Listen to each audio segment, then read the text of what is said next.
ជំរាបសួរលោកគ្រូខ្ញុំបានឈ្មោះប៊ុនសេងទ្រីមកពីក្រុម SV13.23 ថ្ងៃនេះខ្ញុំបានលើកយក topic មួយដែលទាក់ទងទៅនឹងការ explain ទៅលើ comment មួយ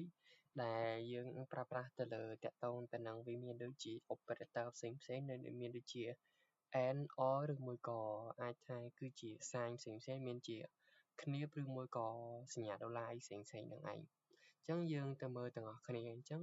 នៅក្នុងនេះខ្ញុំបាន note ទៅលើ comment មួយដែលវា combine ទៅលើ comment មួយចំនួនឬមួយក៏អាចនិយាយថាជា combine ទៅលើ operator ផ្សេងៗជាច្រើនយើង copy មកបន្ទាប់មកយើងចាប់ផ្ដើម paste វានៅក្នុង line នៃ comment យើងហ្នឹងយើងចាប់ផ្ដើម enter មក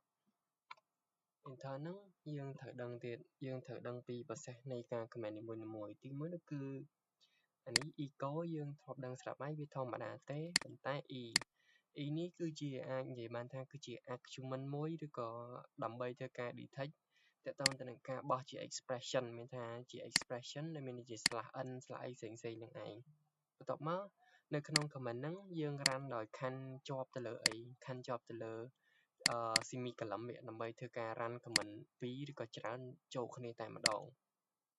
បន្តមកទៀតយើងទៅមើលតកតងទៅនឹង readcm នេះ readcm មានន័យថាយើងទទួលតម្លៃចេញពី user input ទៅលើ keyboard នេះថាឧទាហរណ៍គាត់ចង់ input អីហ្នឹងវាបោះអាហ្នឹងចូលទៅកាន់ cm តម្លៃនេះបើសិននៅក្នុងករណីដែល cm ហ្នឹងស្មើ xdd យើងចាប់ផ្ដើមធ្វើការ run comment នេះម្ដង df.x មានន័យថាយើង check ទៅលើ hard disk អីផ្សេងៗហ្នឹងអញ្ចឹងបន្តមកទៀតនោះគឺយើងត្រូវទៅមើលតកតងទៅនឹង square bracket នេះការ square bracket ហ្នឹងវាមានតួនាទីគេ square bracket ហ្នឹងមានតួនាទីមាននៅក្នុងការ check ទៅលើតម្លៃនៃ user input ដែល read ចេញពី cm នេះអញ្ចឹងថាតើ cm ហ្នឹងទទួលបានតម្លៃអីឬពេលដែលទទួលបានតម្លៃហ្នឹងវាប្រៀបធៀបជាមួយទៅនឹង xdd នេះតើវាស្មើនឹងអត់បើសិនជាវាស្មើ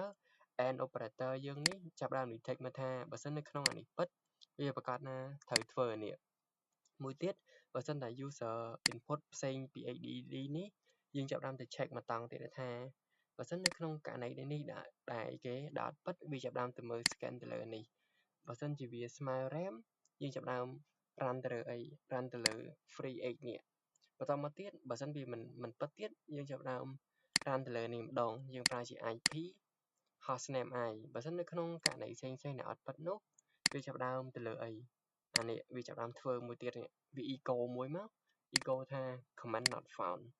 អញ្ចឹងខ្ញុំសាកធ្វើការ test មួយមកយើងប្រើទៅលើ xdd comment មួយ